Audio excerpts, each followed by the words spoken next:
이번 영상에서는 효과적인 실행 계획을 세우는 방법을 함께 알아봅니다. 계정 또는 리스팅이 비활성화된 경우 아마존 정책에 따라 상품 리스팅 또는 계정을 활성화하기 위해서는 특정 조치가 필요할 수 있습니다.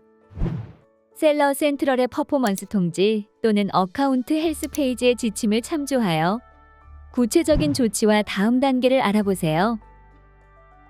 계정 비활성화의 경우 퍼포먼스 통지 페이지에서 특정 알림을 찾아 이의를 제기하세요. 리스팅 수준 위반의 경우 퍼포먼스 메뉴의 계정 상태 페이지에서 이의 제기를 제출합니다.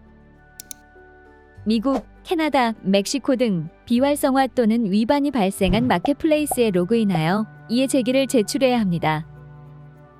실행 계획 또는 POA는 아마존에게 셀러가 확인된 문제를 해결할 것이라는 확신을 주며 셀러의 구체적 상황을 전체적인 시각으로 고려함으로써 계정 또는 리스팅 복원의 결정을 내리는 데 도움이 됩니다.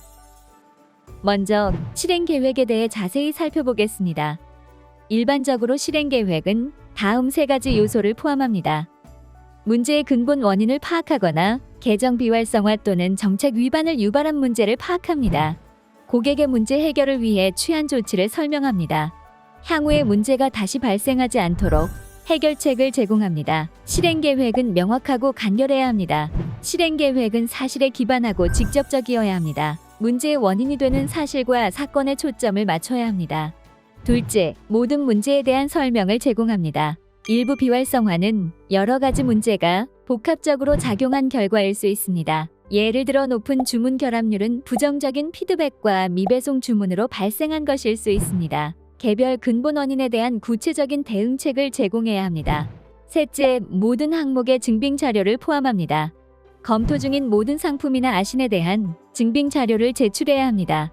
상품 목록은 기존 알림 하단에서 찾아볼 수 있습니다. 반드시 서류 요청 기간을 확인하세요. 지난 365일 동안의 인보이스가 필요한 경우도 있기 때문입니다. 넷째, 증빙 자료에서 필요한 부분에 강조 표시를 합니다. 문서에서 중요한 부분에 동그라미를 치거나 강조 표시하여 답변의 연관성을 높일 수 있습니다. 예를 들어 공급업체 이름이나 웹사이트와 같은 세부 정보나 이용 약관의 조항을 강조 표시할 수 있습니다. 다음은 실행 계획에서 지향해야 할 사항입니다. 동일한 사유로 계정이나 리스팅이 비활성화된 경우 기존 POA를 재활용하거나 기존의 이의 제기를 다시 제출하지 마세요.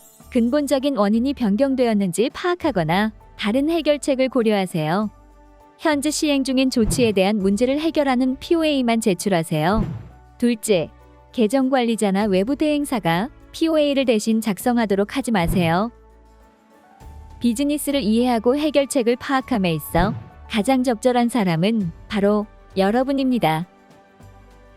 셋째, 상품, 비즈니스나 고객을 소개할 필요가 없습니다. 넷째, 제출 시 질문이나 참조는 포함하지 않는 것이 좋습니다. 그리고 감정적인 언어를 사용해서는 안 됩니다. 사실과 문제 해결 방안에 집중하세요.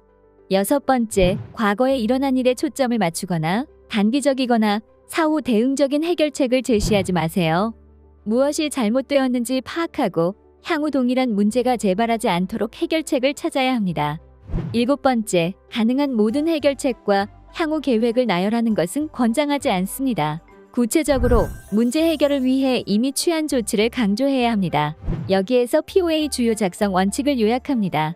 때로는 실행 계획과 함께 증빙 문서를 보내야 하는 경우도 있습니다. 예를 들어 특정 정책 위반이나 고객 불만 사항에 대해 인보이스나 기타 공급망 문서의 요청이 있을 수 있습니다. 아마존에서 판매한 모든 상품의 인보이스와 기타 관련 기록을 언제나 보관해야 합니다.